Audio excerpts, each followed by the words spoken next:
My name is Oliver Dawson, and I am an attorney practicing in Boston. At first glance, my life seemed to be going smoothly. A successful career, a well-off family, a beautiful home, and lovely children. However, underneath all this peace and quiet, a storm was brewing. It was an ordinary Thursday evening. I had just finished my day's work and stepped into my home, expecting the warm smile of my wife, Vivian, and the sound of my children's joyful playfulness. To my surprise, however, the house was empty, and there was only a cold darkness. It was unusual. Vivian's car was parked in the garage, and the children should have returned from school. I frowned and walked into the living room with a vague sense of unease. It was then that I caught a glimpse of the culprit that changed everything. Vivian's cell phone, which had been left on the couch. The screen was still on, as if it was silently telling a secret. As if by magic, I picked it up. A text message popped into my eyes. "See you tonight at the usual place. Don't let him get suspicious. Love you, M." I don't remember Vivian having any friends named M, and the tone of the words was so ambiguous that it was suspicious. An unspeakably sour feeling instantly surged through my heart, and I felt dizzy, as if something had collapsed in my brain. Just as I was staring, Vivian burst through the door. "Sorry, Ollie. I just went out to pick up the kids. There was a bit of traffic on the road." Her voice ended abruptly. Her eyes fell on the cell phone in my hand, and her face instantly turned white. "What's going on here, Vivian?" I tried my best to suppress my inner panic and tried to sound calm. "What does this text message mean?" Vivian looked away in embarrassment. "Nothing, just a friend. We're meeting for coffee to catch up," she explained hastily, reaching for her cell phone. I subconsciously clenched my cell phone and looked directly into her eyes. In the depths of those sea-blue pupils, I saw a hint of panic and emptiness. "Just a friend? But that doesn't sound like it." My tone became unconsciously sharp. "Don't get any ideas, Oliver," denied Vivian, slightly annoyed. "What the hell do you mean? Do you suspect me of cheating? We've been married for so many years. Don't you know me?" I was speechless, but silently returned the phone to her. Vivian took the phone and hurriedly left the living room. Looking at her back, my heart was swirling with complex emotions. Of course I know her. I know our love for 10 years of every detail. But because of this, I am more convinced that something is quietly changing. Is this woman still the gentle and considerate Vivian in my memory? The mysterious M in the text message, and what does it mean? A series of question marks lingered in my mind, lingering. At dinner time, our family sat around the dinner table, and on the surface there was peace and harmony. But underneath the seemingly calm waters, there were dark currents stirring. I tried to play the role of a good husband and father, but my doubts stuck in my throat, while Vivian laughed and laughed as if nothing had happened. Her behavior confused me even more, and I began to wonder if I was being paranoid. But the content of the text message, but like a nightmare haunting me, so that I cannot sleep at night. In this way, with a belly full of suspicion, I ushered in a sleepless night. The mind is full of thoughts, from the beautiful memories of meeting and falling in love to the present seemingly quiet life. I don't want to think about the worst possible scenario, but the reality is starkly in front of me, and I can't turn a blind eye to it. I had to face the question. Was our marriage facing an unprecedented crisis? Did Vivian, the woman who had been with me for half my life, really betray me? There were signs that a secret was being buried, and a truth that needed to be revealed. In this way, in the continuous questioning and denial, a sleepless night quietly passed. The sky is white, dawn through the curtains, sprinkled on my haggard face. I know, a storm is approaching. I can no longer turn a blind eye, can no longer deceive myself. It was time to face the truth. I was determined to find out the truth, whether it's beautiful or brutal, whether it led to hope or despair. I couldn't live my life in a lie. The process of investigation may hurt me to the bone, but it's a trek that adults have to face in life. Oliver, please be strong and face life and marriage head-on, no matter what reefs lie ahead. Isn't the meaning of life to search for the truth? Even through all the darkness, you have to hold on to the light in your heart. This is what I tell myself. And so, with the first rays of the morning sun streaming into the room, I took the first step in my search for the truth. And that was just the beginning. Since the night of the accidental discovery, I've been watching Vivian's every move. The more she acted as if nothing was wrong, the more suspicious I became. There were clues everywhere in my life. Frequent late nights and business trips, long-winded phone calls, erratic dress. All the signs indicated that the crisis between us was deepening.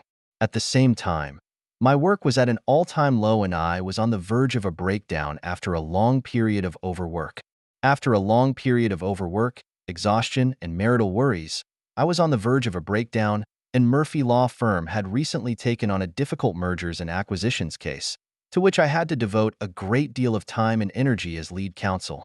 As the lead attorney, I had to devote a lot of time and energy to the case, but no matter how hard I tried, there was no breakthrough in the case.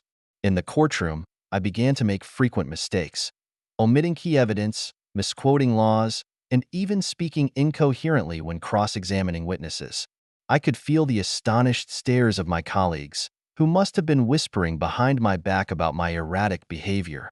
From a rising star to a liability, I had taken a hard fall in the heights of my career. Murphy talked to me. "Oliver, what's gotten into you lately? Is something wrong?"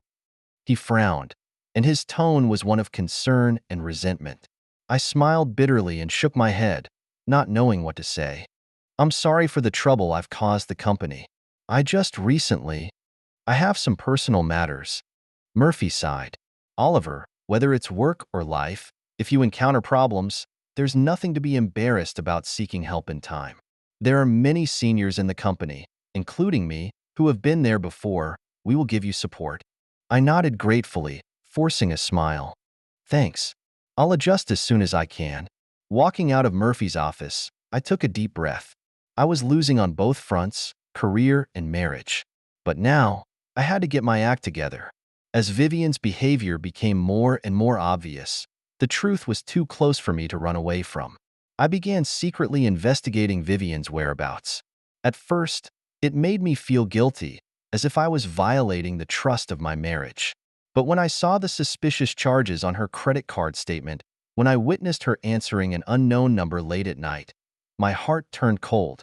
I even used my law firm's connections to hire a private investigator to follow her. That's right, I was stalking my wife, my former lover, now a suspect. However, the investigation didn't go well. Vivian seemed to have sensed something and started to be more cautious. She often lost contact with me at critical moments and then appeared as if nothing had happened, making up all sorts of excuses to put me off. The atmosphere between us became tense, and neither of us would open our mouths first.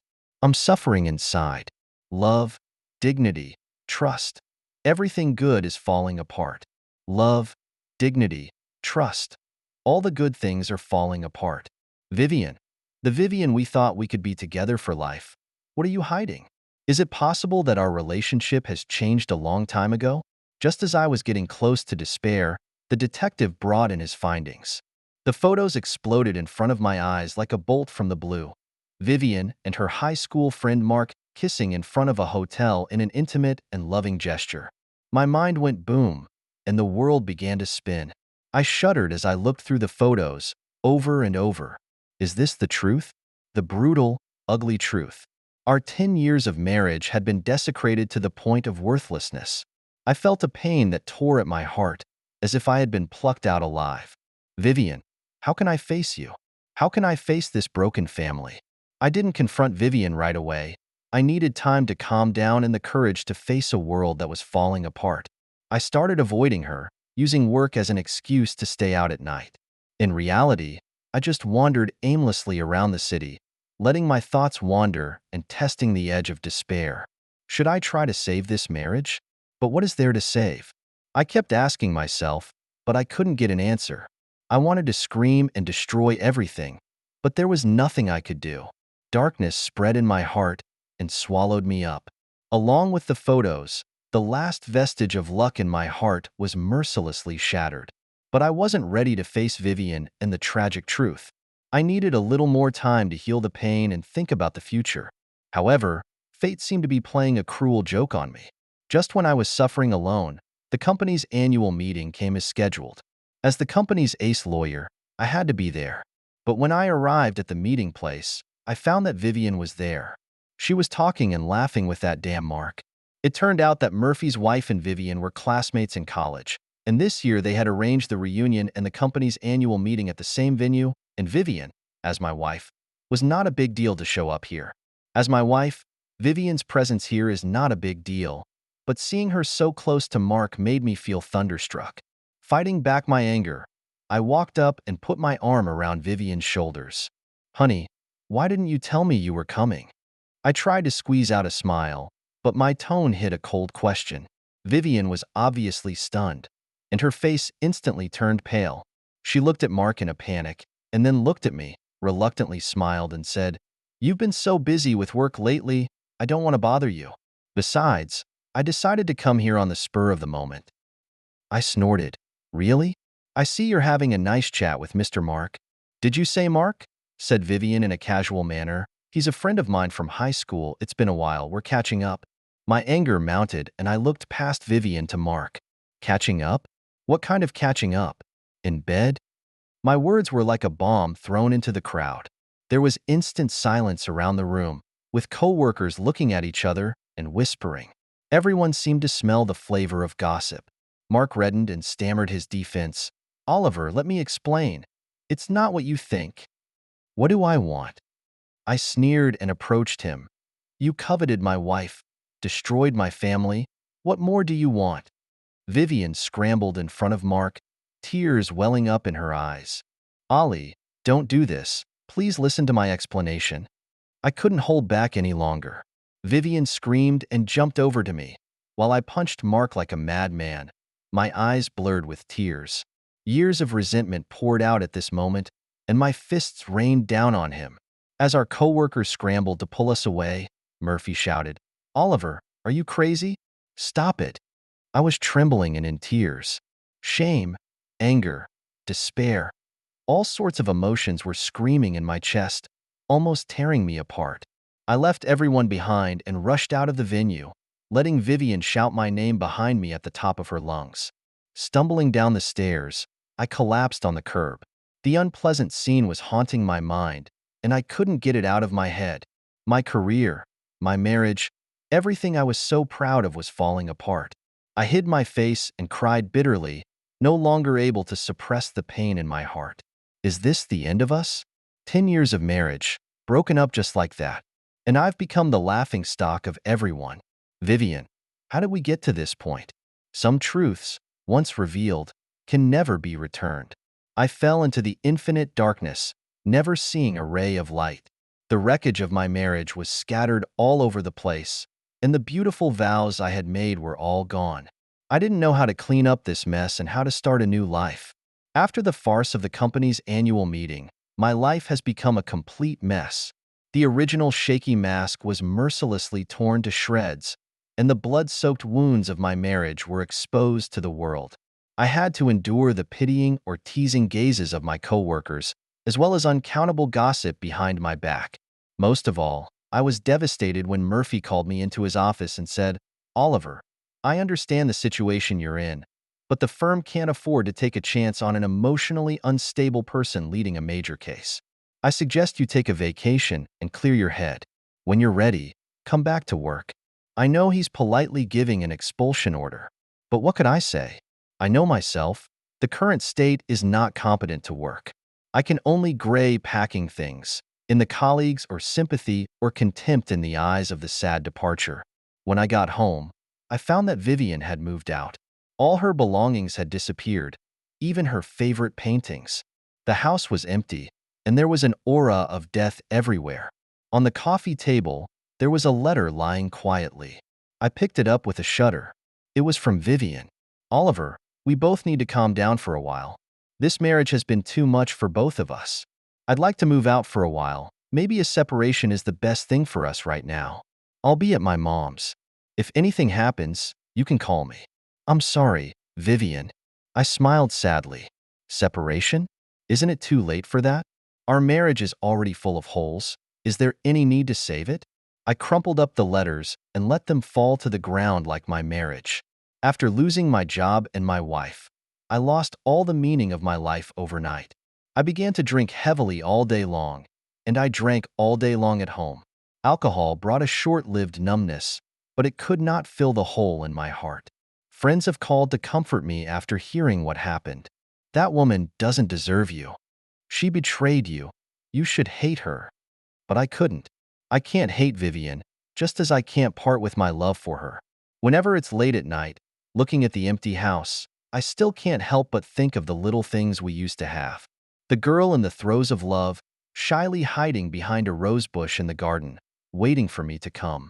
The bride in a wedding dress, tearful eyes said, "I do." The mother holding her child. Her eyes are full of tenderness. These images flashed in my mind like a flashlight, cutting me to the bone. I want to see Vivian. I want to ask her face to face. Why did she do this to me? Is our relationship all a lie?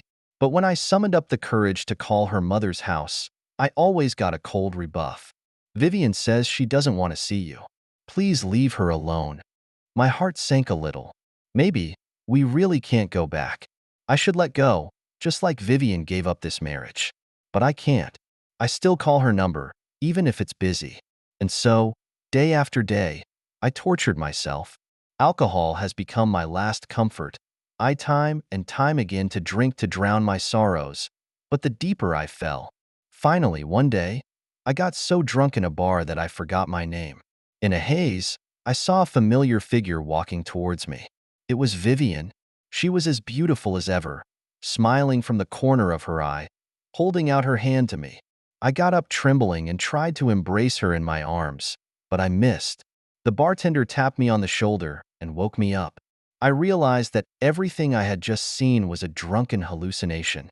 The reality of the situation hit me again, and I couldn't help but cry.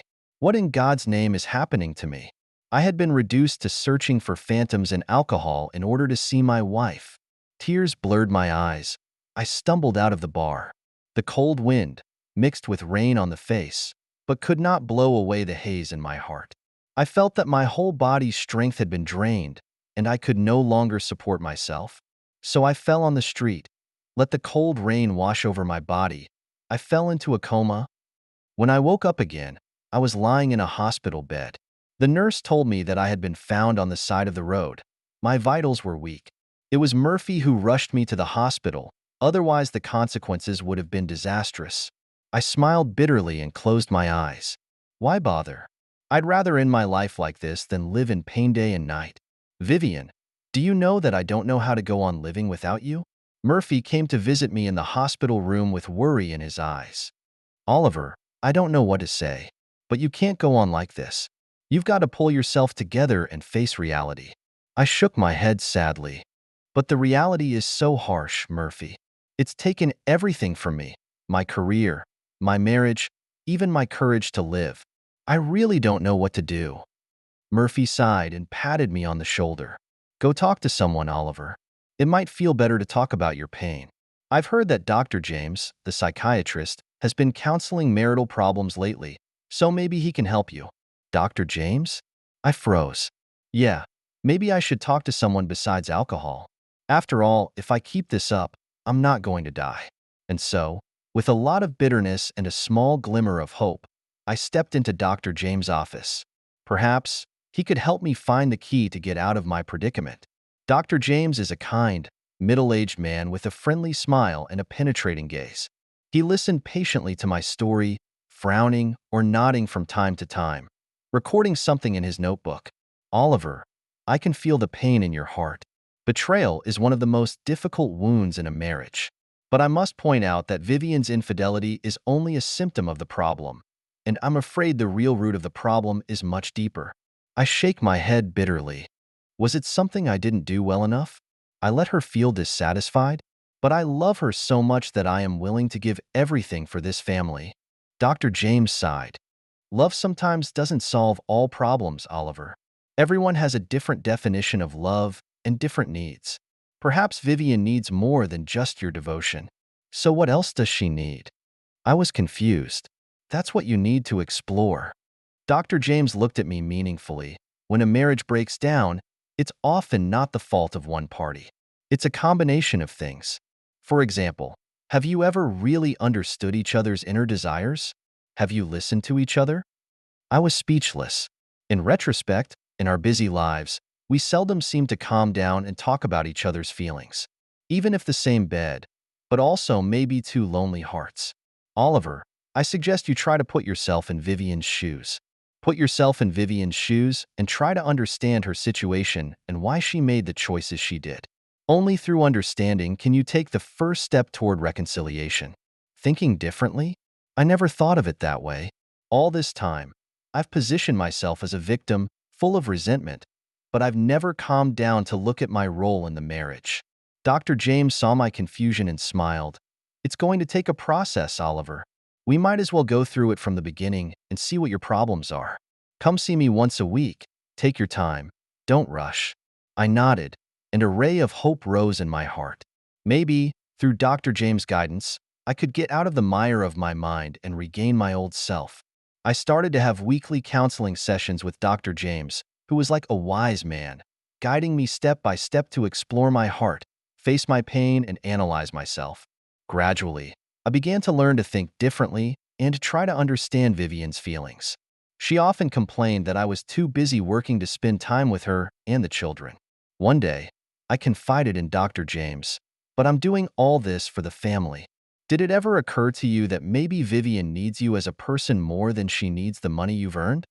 Dr. James asked rhetorically. I was stunned. Yes, I had devoted all my time to my work and had neglected my wife's feelings. No wonder she felt lonely and alienated and sought solace elsewhere.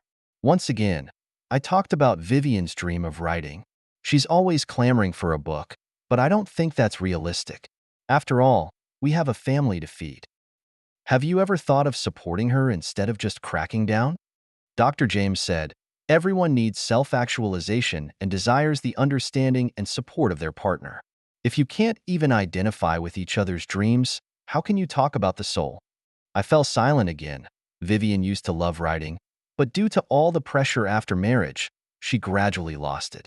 I never wanted to encourage her, but instead poured cold water on her. No wonder she was so disappointed in the marriage. Day after day, under Dr. James' careful guidance, I gradually saw the essence of the problem. Vivian and I were like two misguided souls, drifting farther and farther away from each other in the labyrinth of marriage. Both of us were burdened with unrealistic expectations, but we never sincerely opened our hearts to each other. As a result, communication became routine and love lost its nourishment, and Vivian's betrayal was the last straw that broke the camel's back. It was time to make a change. I made up my mind. No matter what the outcome was, I had to extend an olive branch to Vivian.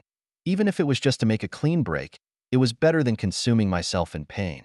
Having made up my mind, I dialed Vivian's number. To my surprise, she answered. "Vivian, let's talk." I found the courage to say, just the two of us, without any prejudice or preconceptions, just an honest conversation.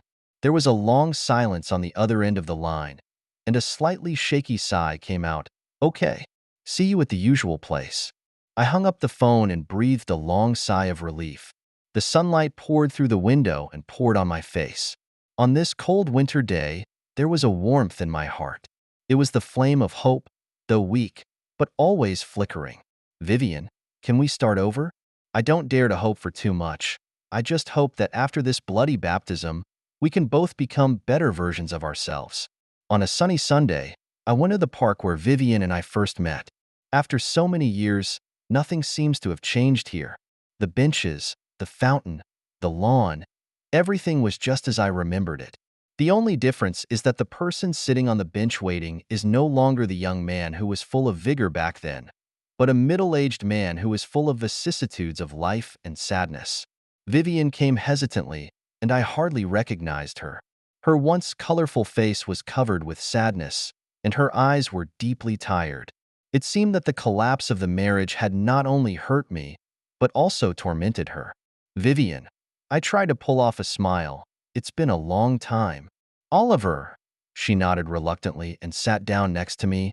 "You said you wanted to talk?" 1,000 words came to my mind, but I didn't know where to start. Silence spread between us, and the sound of children playing in the park seemed particularly deafening. "I'm sorry." After a long time, I was the first to break the ice. I apologize for my ineptitude over the years. Vivian looked at me in surprise, a flash of disbelief in her eyes. Oliver, this isn't like you. You never used to apologize. I laughed bitterly.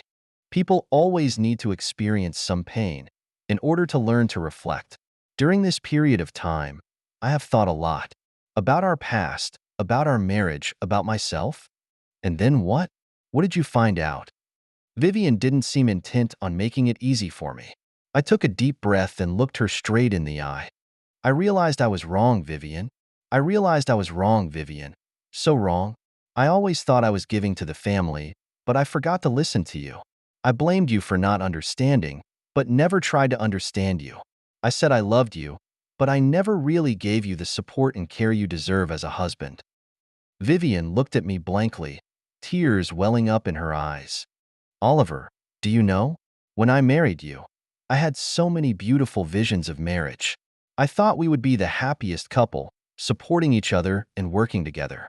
But the reality hit me in the face. I felt a tightness in my throat. Yes, we all had unrealistic fantasies about love and marriage when we were young, only to be crushed in the face of harsh reality. That man, did he give you what I couldn't? I asked with difficulty. Vivian gave a bitter laugh. He gave me attention. He gave me a listening ear. He gave me a chance to exist as Vivian instead of wife or mother. I didn't have to play any role in front of him. I just had to be myself. Her words pierced my heart like a sharp blade. For years, I treated Vivian as an accessory to me, never trying to get to know the real her. No wonder she sought solace in others, even if it meant breaking her marriage vows. Vivian, do we have a chance? I asked softly. I mean, is there any chance of saving our marriage? Vivian was silent for a long time, so long that I thought she would never speak again. Finally, she sighed and said, I don't know, Oliver.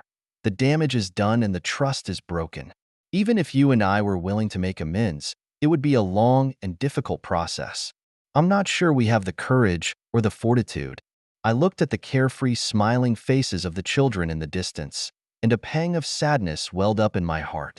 Once upon a time, Vivian and I were like them, full of bright hopes for the future. But when our marriage came to a crossroads, I chose to escape, and Vivian chose to betray. Perhaps love is a big gamble. When you are fully committed, you have to have the realization that you can afford to lose. Commitment, never a piece of paper, but need to take action to keep the oath. Vivian, I don't ask for your forgiveness, and I don't ask for a return to the past. I spoke slowly. I just want to say that these days of reflection have made me realize that I still love you deeply. Even if we can't go back to the past, I hope to spend the rest of my life making up for my mistakes. If you're willing to give me a chance, give us a chance. I swear I'll do everything I can to fix this relationship. Vivian's tears finally came to her eyes. She took my hand in a trembling grip and whispered, Then start all over again, Oliver. This time, let's not make the same mistakes. I held her hand back tightly, feeling her warmth. The sun shone on us, no longer hot, but still warm. Perhaps love is never a fairy tale.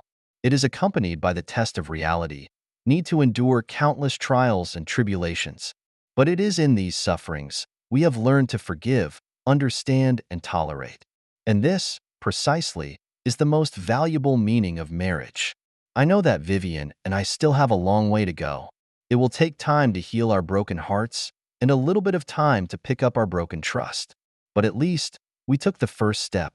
As long as we still love each other, as long as we are willing to work hard, the light will eventually come back. Even now, we must learn to be grateful for suffering, because it is what allows us to transform, grow, and become a better version of ourselves. After returning from the park, Vivian and I began a journey of marital restoration, and Dr. James became our mutual counselor, guiding us with his professional and sharp insights to analyze our hearts and face our past. At first, the conversation inevitably descends into an argument. Long-standing resentment is like a flood breaking through the dike, all rationality washed to pieces. We open each other's scars, with sharp words to stab each other, tears and abuse woven into the most tragic music. You don't care about my feelings. You only care about yourself. Vivian hissed in accusation. I don't care about you. I've done everything for this family, and all I get is your betrayal. I couldn't help but yell back. Dr. James was always trying to guide us to calm down and listen to each other's voices. Gradually, we began to learn to think from each other's point of view and to put ourselves in each other's shoes. Vivian, I understand your love for writing. It's your dream, so I shouldn't have discouraged you. One day, I took the initiative to apologize to Vivian. I will fully support you in the future, no matter how good or bad your writing is. I will be your most loyal reader. Vivian looked at me tearfully and murmured, Oliver, I'm really touched that you can say that. I know you work hard for this family, and I shouldn't always complain about your neglect.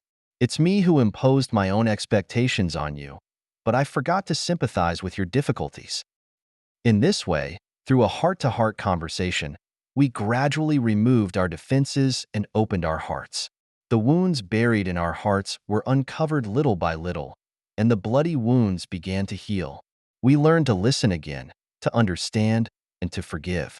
Vivian moved back home, and the kids got to see their mother again after a long absence. I started to learn how to balance work and family, trying to make up for what I had missed. We started living happily ever after as a family, but this time, we learned to appreciate each other more. In the blink of an eye, a few months have passed. Our feelings and the friction and integration of maturity, love is no longer frivolous passion, but a more warm and tough emotions. We no longer expect perfection, but learn to tolerate each other's shortcomings, cherish each other's strengths. That night, I was working late in my study when Vivian knocked on the door. Ollie, I have a surprise for you. She smiled mysteriously and handed me a brown paper bag. I was puzzled and opened it, but it was a book. Vivian's name was printed on the cover, and the title of the book was Love, Never Ending. I was too surprised to speak. This is my debut novel, Vivian said proudly. Vivian proudly says, it's the story of a married couple who have come back to love through thick and thin. Oliver, this book is dedicated to you. I wouldn't be where I am today without your support. I trembled as I opened the title page, which read in small, elegant letters, to Oliver, the most important person in my life. Thank you for teaching me the true meaning of love. Tears blurred my eyes. I embraced Vivian in my arms and was speechless for a long time.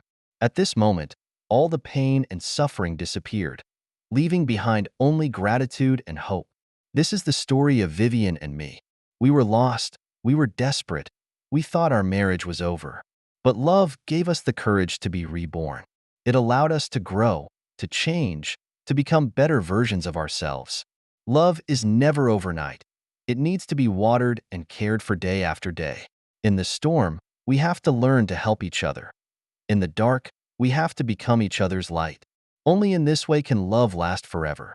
Dear readers, if you are in the mire of marriage, please do not give up.